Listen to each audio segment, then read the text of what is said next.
Praise the lord. దేవుని నామానికి స్తోత్రము. మరొకసారి మనందరం కూడా దేవుని పాద సన్నిధికి రావటానికి దేవుడు వచ్చిన మంచి అవకాశం బట్టి నేను దేవునికి వందనాలు చెల్లిస్తూ ఉన్నాను. ముఖ్యంగా మనము బైబిల్ క్లాస్లో లేము, ఆరాధనలో ఉన్నాం. ఇది బైబిల్ క్లాస్ కాదు, కాకపోతే కొంచెం మనం ఇక్కడ ఇంకా ఆరాధన చేయాలి, ఇంకా మనం పాటలు పాడి దేవుణ్ణి స్తుతించాలి, ఇంకా మనం ప్రార్థన ఎక్కువగా చేయాలి.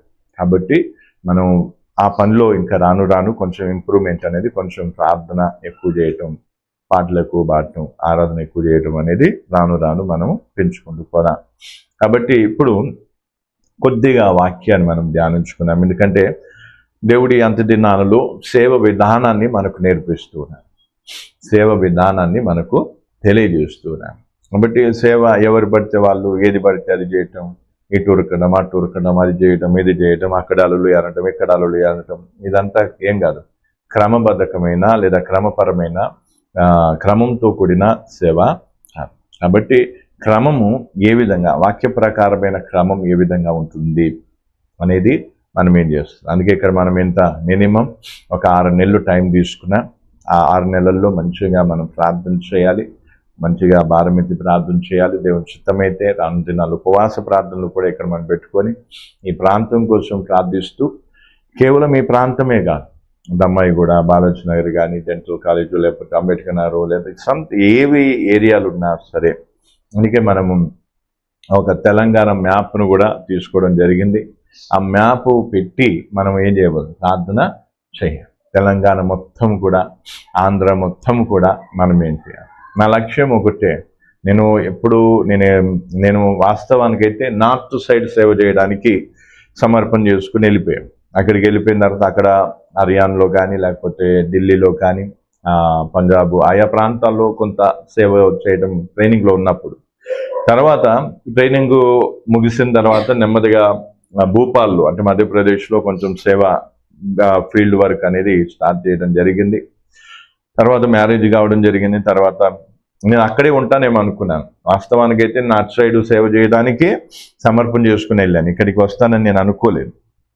తర్వాత పిన్ని పాస్టర్ ఏం చేశాడంటే, ఇక్కడ ఉపదేశ ప్రకారంగా సేవకులు సరిగా లేరు కాబట్టి నువ్వు ప్రార్థన చేయి, ఒకవేళ దేవుని చిత్తమైతే ఇక్కడికి వచ్చేసేయి, ఎందుకంటే నీ భాషలో నువ్వు వాక్యం చెప్పడానికి వీలవుతుంది అనే విధంగా నాకు సలహా ఇవ్వటం జరిగింది. తర్వాత వెంటనే నేను ప్రార్థన చేసినప్పుడు దేవుడు కూడా అంటే ఈ యొక్క సికింద్రాబాద్, హైదరాబాద్ ఏ విధంగా దానికి సంబంధించిన విషయాన్ని దేవుడు బయలుపరచడం, తర్వాత నేను ఇక్కడికి రావటం అనేది జరిగింది. నేను బంధుమిత్రుల కోసం రాలేదు, లేదా ఏదో అంటే నాకు తెలిసిన ప్రాంతం కదా, నేను ఇక్కడ ఉంటే సుఖపడతాను, బాగుపడతాను అనే ఉద్దేశంతో నేను రాలేదు. నేను వాస్తవానికి ఇక్కడికి రావటానికి కారణం ఏంటంటే, ఉపదేశ ప్రకారమైన సేవ చేయాలి. అంటే అది కూడా నా భాషలో, అంటే తెలుగు భాషలో. అప్పటికి తెలంగాణ, ఆంధ్ర ఏం కాలేదు, విడిపోలేదు. అప్పటికి తెలంగాణ, ఆంధ్ర విడిపోలేదు. 2005లో మేము వచ్చాం. 2005 అంటే అప్పటికి పెళ్ళయింది. పెళ్ళైన తర్వాత కొత్తలో ఇక్కడ మౌలాలి దగ్గర నిస్సీ చర్చిలో పిన్ని పాస్టర్ మీటింగ్ పెట్టినప్పుడు ఆ టైంలో నేనేం చేశాను, అది కూడా పెద్ద పాస్టర్ నాకు తెలిసి అప్పటికి బ్రతికే ఉన్నారనుకుంటా. ఆ సందర్భంలో నేనేం చేశాను, ఇక్కడికి రావటం అనేది జరిగింది.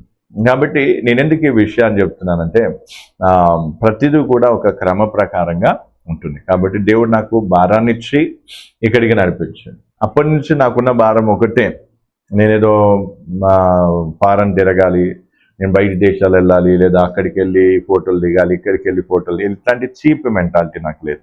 నాకున్నదల్లా ఒకటే, నా భాష అంటే తెలుగు భాష ఎరిగినటువంటి ఆంధ్రప్రదేశ్లో నేను దేవుని సేవ బలంగా చెయ్యాలి. అంటే ఈ యొక్క ఉపదేశం, వాక్య ప్రకారమైన ఏదైతే వాక్యం ఉందో దాన్ని అందరికీ ఏం కావాలి, చేర్చాలి అనే లక్ష్యం కలిగి నేను ఏం చేశాను. అప్పటికీ రాష్ట్రం ఒకటే అయినప్పటికీ జిల్లాలు కొన్ని ఉన్నాయి, జిల్లాలు చిన్న చిన్న డిస్ట్రిక్ట్స్ అనేవి ఉన్నాయి. తర్వాత ఈ ఆంధ్రప్రదేశ్ 2గా కావటం జరిగింది. తర్వాత ఇప్పుడు తెలంగాణ, ఆంధ్ర 2 వేరైపోయాయి. ఇప్పుడు ఇందులో జిల్లాలు కూడా పెరిగాయి, ఎందుకంటే వీళ్ళు వచ్చి ఏం చేశారు, జిల్లాలు పెంచుకుంటూ వచ్చారు. కాబట్టి ఇప్పుడు లక్ష్యం ఒకటే, నా ఒక వ్యక్తిగత లక్ష్యం ఒకటే, ఏం కావాలి, తెలుగు భాష ఎరిగిన 2 రాష్ట్రాలలో ఏం చేయాలి, దేవుని వాక్యాన్ని నింపాలి.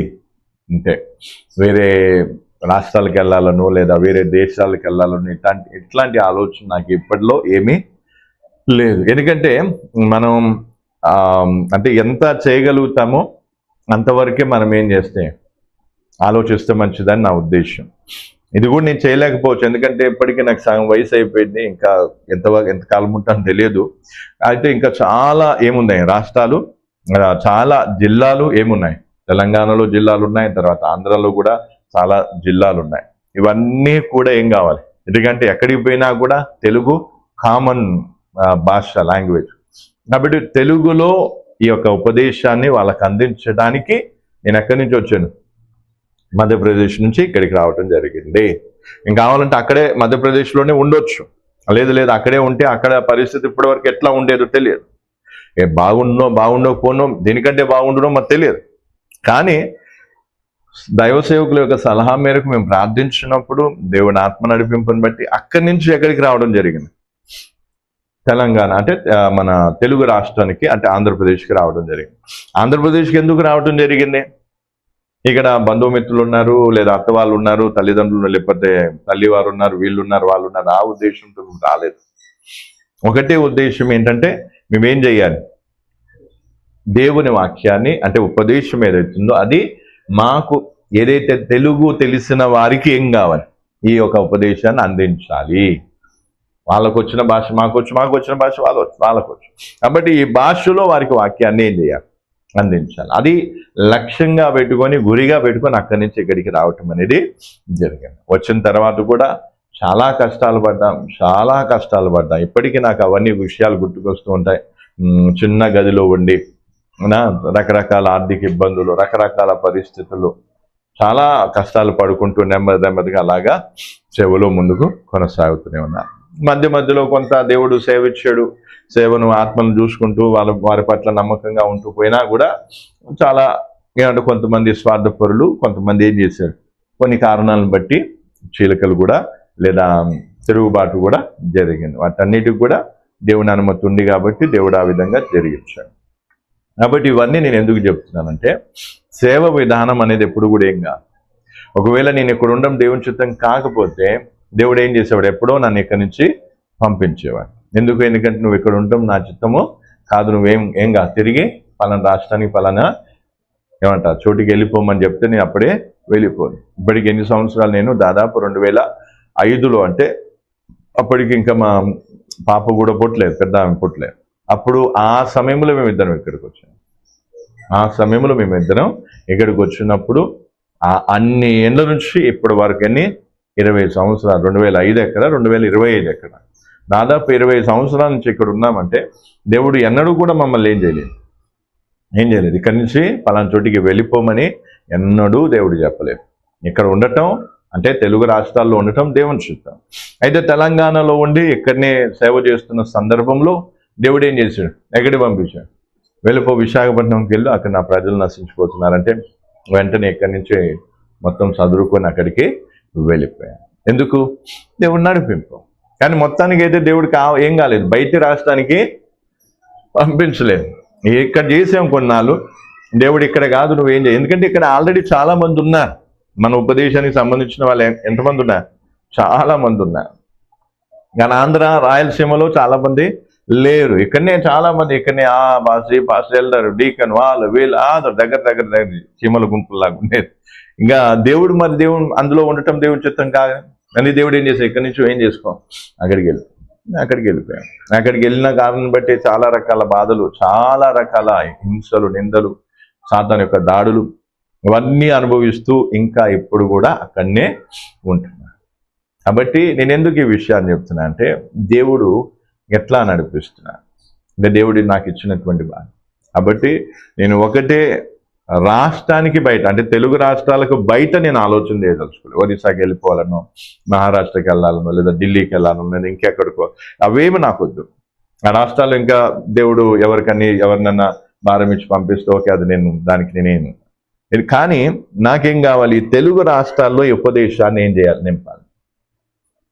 తెలుగు రాష్ట్రాలలో ఏం కావాలి, ఉపదేశాన్ని, తెలంగాణ ఆంధ్రాలో ఉపదేశాన్ని నింపాలనే భారంతో ఏం చేస్తున్నా, సేవ చేస్తున్నా.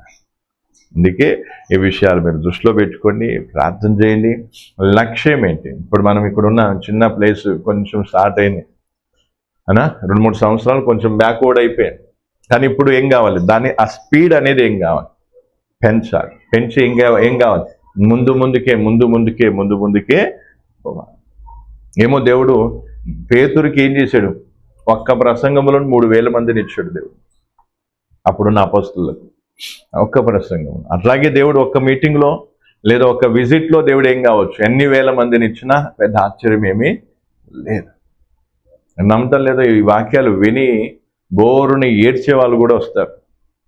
ఇప్పుడు ఇది మామూలు, ఇదంతా శాంపుల్ మాత్రమే. అందుకే దేవుడు ఎప్పుడూ చెప్పేది నాకు, బిడ్డ నువ్వు చేసేది ఏంటంట, ఇది డెమో మాత్రమే. ఇది కేవలం ఏంటంటే జరగబోయే సేవకు ఇది కేవలం ఏంటంట ఆరంభం మాత్రమే. అంటే దానికి నువ్వు తయారవుతున్నావు అంతే.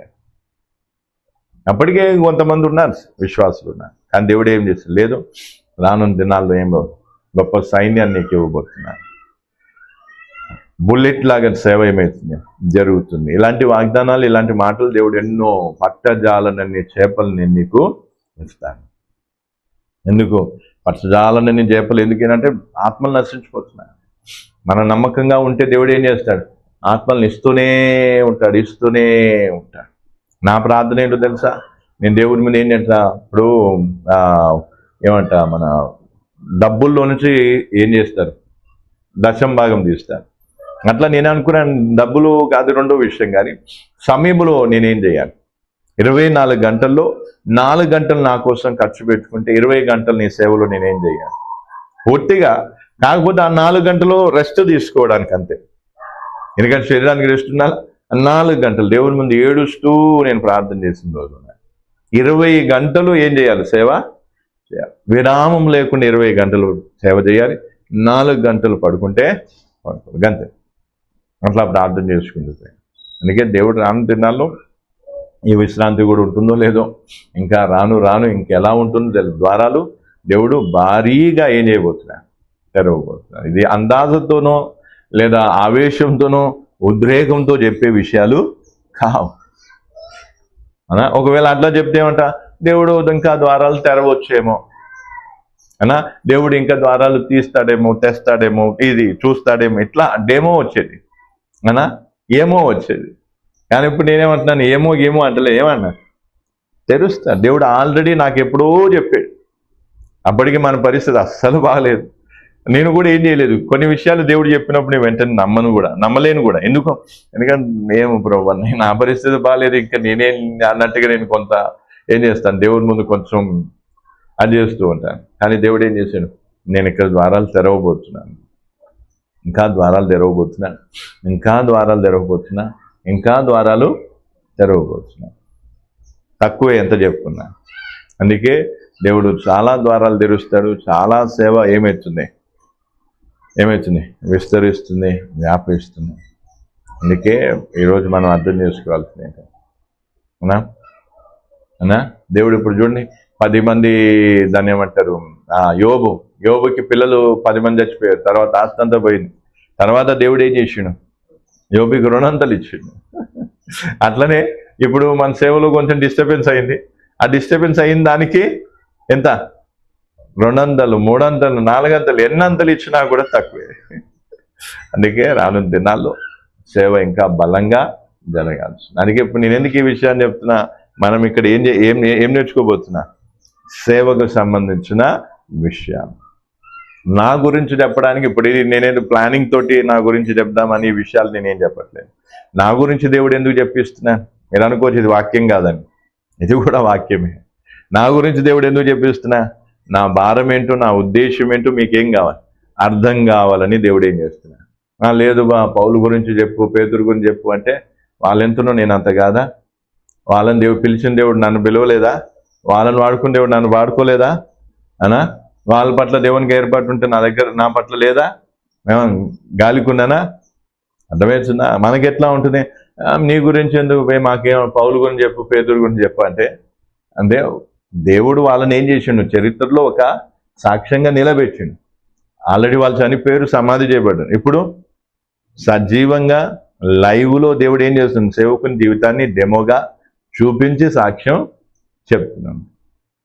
అందుకే ఒకటి అర్థం చేసుకో, మనం మన ఆలోచనలు ఏమనుకుంటాం అంటే మనం మా మనసులో ఆలోచనలు దేవునికి తెలియదు అనుకుంటా అన్న. ఇదంతా చెప్పేసరికి మీకు కూడా ఏమైనా టైం వేస్ట్గా అనిపించవచ్చు అన్నట. ఇదంతా మాకెందుకు, నువ్వు ఎక్కడుంటేంది, ఈడికి వస్తేంది, నీ ఆలోచనలు మాకేంది, పేతురు ఎట్లా సేవ చేసింది చెప్పు, పౌలు ఎట్లా చేసింది చెప్పు అన్న.